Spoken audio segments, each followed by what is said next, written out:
ये कहा था कि एवोल्यूशन जो है वो हमें कोई गुड एनिमल नहीं देता, राइट?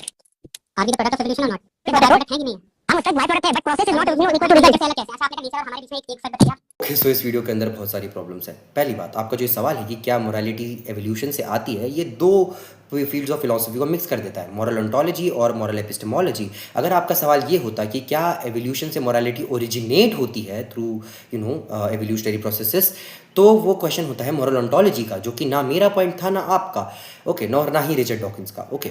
और दूसरा सवाल, जो दूसरा पहलू है, वो ये है मॉरल एपिस्टेमोलॉजी का, कि क्या एवोल्यूशन हमको कोई ऐसी फैकल्टी देती है कॉग्निटिवली स्पीकिंग जो हमारी हेल्प करती है in grasping the objective moral truths, जो कि yes, the answer is yes, देती है, ओके।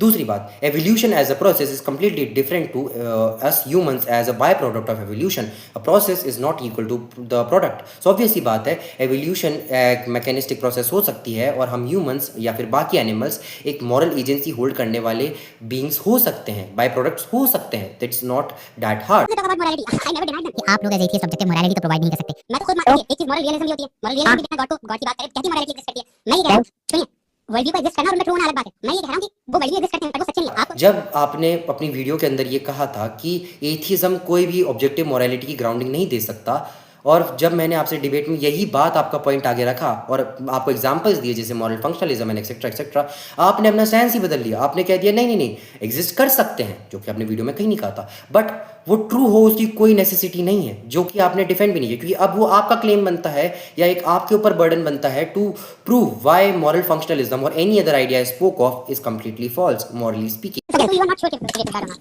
यस, एक बड़ी वियर्ड सी बात है कि आप मुझसे मोरालिटी डिस्कस करने आए हैं, बट मुझे समझ में नहीं आ रहा कि हमारा डिस्कशन आगे कैसे बढ़े। Meta ethics and normative ethics में फ़र्क होता है। तो जो सवाल मैं पूछ रहा हूँ रिगार्डिंग डीसीटी यानी डिवाइन कमांड थ्योरी, जो कि आपने मुझे पूछने नहीं दिए, ठीक है, उसका कोई रिलेशन नहीं है फ्रॉम आस्किंग कि मेरा क्या मॉरल स्टैंस है और मेरा रेप पे क्या ओपिनियन है। Those are two completely separate things. Normative ethics are completely different than meta ethics.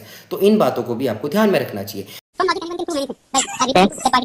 अब लास्टली हम बात करते हैं ये डिबेट से भागने की। देखो, पहली बात, आपने खुद ने ये कहा था कि अब आपको नहीं पता डिबेट को आगे कंसीड कैसे किया जाएगा। तो जब आपको ही नहीं पता तो मैं वहाँ डिबेट में रुक के करूँगा क्या? ओके।